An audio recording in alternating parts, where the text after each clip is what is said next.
خۆشەویستان سەلامی خواتان لێبێتن. دەمەوێت بە کورتی بە پوختی بە زمانی کوردی شیرین هەندێک پەیامی مهرەبانی بدەمە خۆشەویستەکانمان. سەرکەوتوو چێیە؟ سەرکەوتوو ئەگەر لە منداڵێکی 12 ساڵان بپرسی بچیتە بازاڕی و بگەڕێتەوە ماردرێن زۆر ژیکەلە و زیرەکە.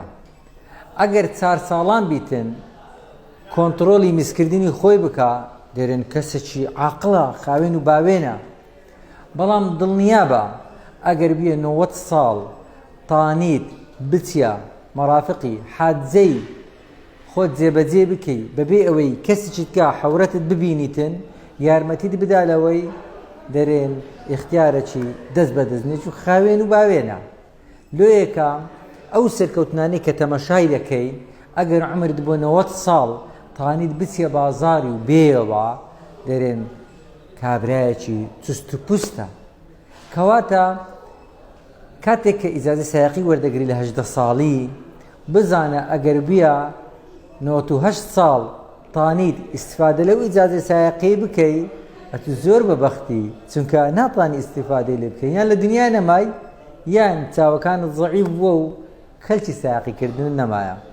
خۆشەویستان، سەرکەوتن چییە؟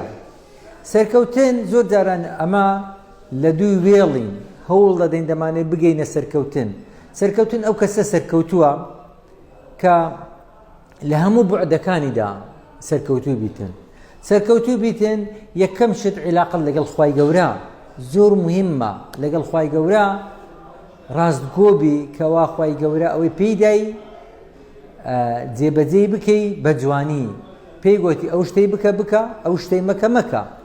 ئەگەر تانیت لەگەر عیلاقە لەگەڵ خوای خوا یەکەم خا زۆر مهمە، خای سەرکەوتن. دووەمینیان عیلاقەت لەگەڵ خودی خۆت. ئەگەر تانیت بژی بەبێ ئەوەی جگەرە بچێشی، بژی بەبێ ئەوەی نێرگلە بچێشی، بژی بەبێ ئەوەی حەبی تلیاک و ئیدمانبوون بخۆی، بژی بەبێ ئەوەی دەموچاوت سواق بدەی و مکیاجی بکەی، بژی بەبێ ئەوەی شتانێک بکەی کە زەرەر بە جەستەی خۆت بداتن، ئەوە کەسێکی سەرکەوتووە. عیلاقەت لەگەڵ خۆت. سێمینیان عیلاقەت لەگەڵ خێزانت.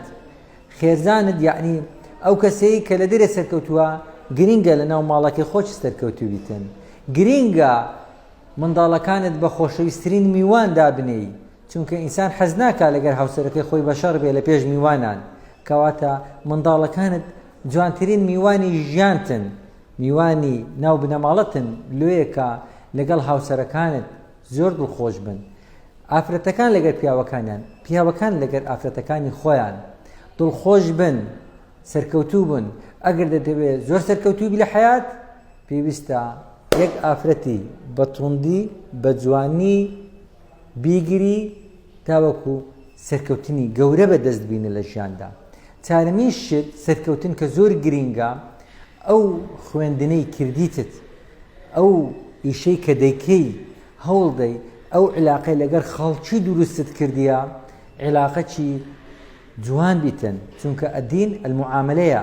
دین دوو باڵیەیە ها، بەس دین معاملە نییە بەتەنیا.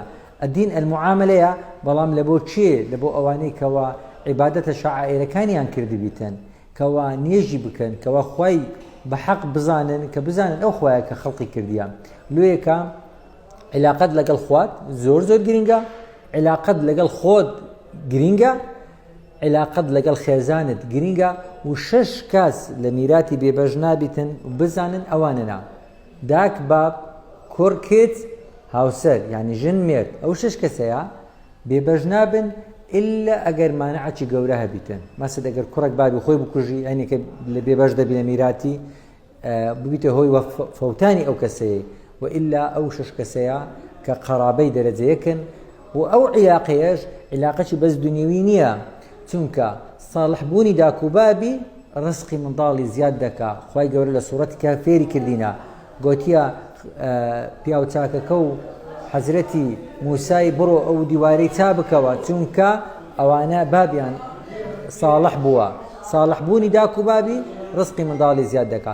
ساڵحبوونی منداریش ڕزقی داکوبابی زیاد دەکات لە قیامەتی، چونکە ئیذا مات ابن آدم انقطع عمله إلا من ثلاث، سێمینیان لەوانە ولد صالح، ولد يعني کوڕ یان کێت صالح بی يعني چاک بیتن ويدعو له دعاء لێ بۆ بکات.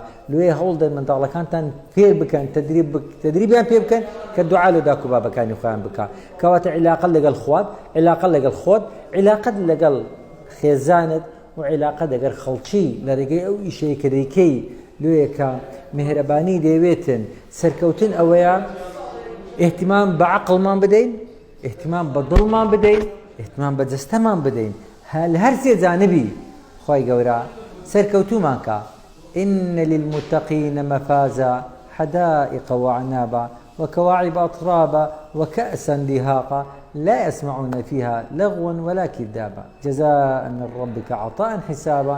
خی گەورە بەباشتی وەرین هەمومان شاد بکاتن، لە من خۆش بی و لەنگۆش خۆش بی، خۆشبەختە ئەوەی پشتیوان و بەشدارە لە مهرەبانی. دەمێنن بە سەلامەت. میهرەبانی، دڵسۆزی و لێزانی.